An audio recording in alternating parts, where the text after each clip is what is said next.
In today's episode, Shelby asks, have you ever run an email campaign asking your audience if they still want to be on your email list? No. No, I haven't.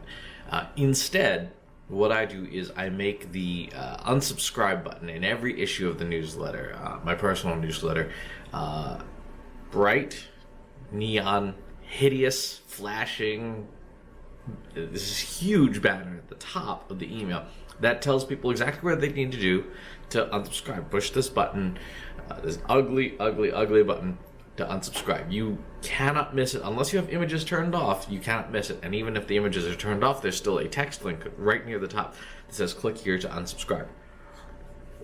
I dislike the opt-out campaign because it begins with a presumption that a person wants to leave.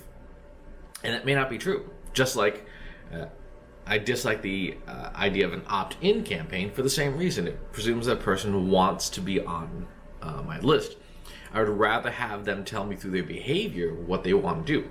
Now, if you want to do a campaign like that, what I would instead consider doing, if you have the ability and the bandwidth to actually fulfill the request, is to give people different options. I don't do this because, again, I don't have the bandwidth to build 4 different newsletters. But you could say, I want a weekly newsletter, I want a monthly newsletter, I want a quarterly wrap-up, or I don't want to hear from you at all. And that way you give people the ability to throttle the amount of email that they get from you.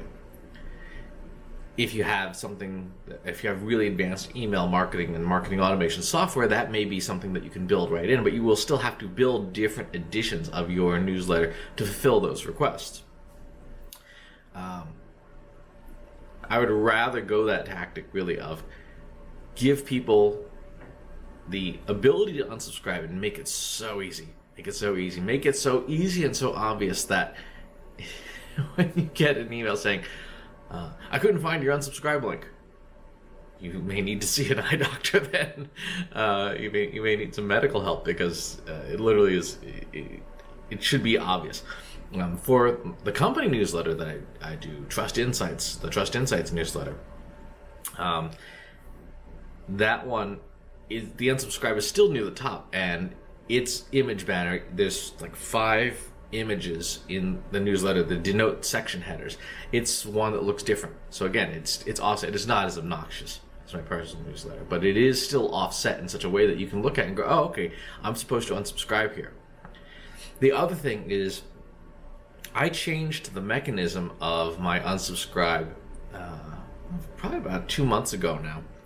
Instead of using the landing page and stuff like that, because people were even having trouble with the landing page, what it does is now is simply a mail to link that fires an email saying unsubscribe this email address from the newsletter.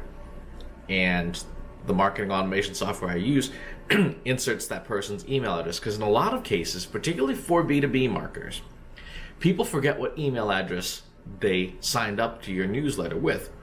And then you get angry emails back for them saying, I unsubscribed and you're still sending me email. Well, which address? I don't remember. Well, I can't help you.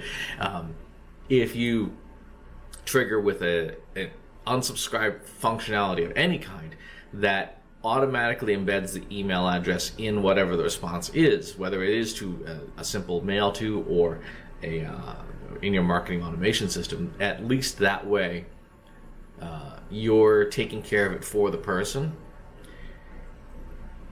That said, I like at least that your question's coming from a good place, which is to say we want to make sure that the only people who are on our list are the ones who actually want to be there, who actually want to hear from us. I think that's a rare attitude, again, especially in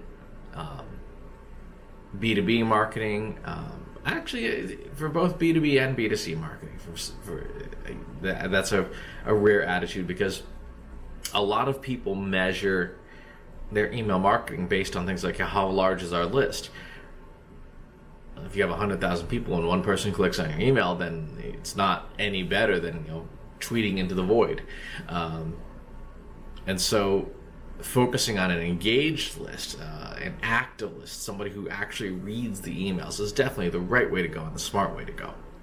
So instead of opt-out campaigns or opt-in campaigns, think about two things: A, make unsubscribe easy, and two, make the newsletter so valuable that no one in their right mind would want to unsubscribe from it, because it's giving them exactly what they want all the time. As much value as you can pack in there, you absolutely should.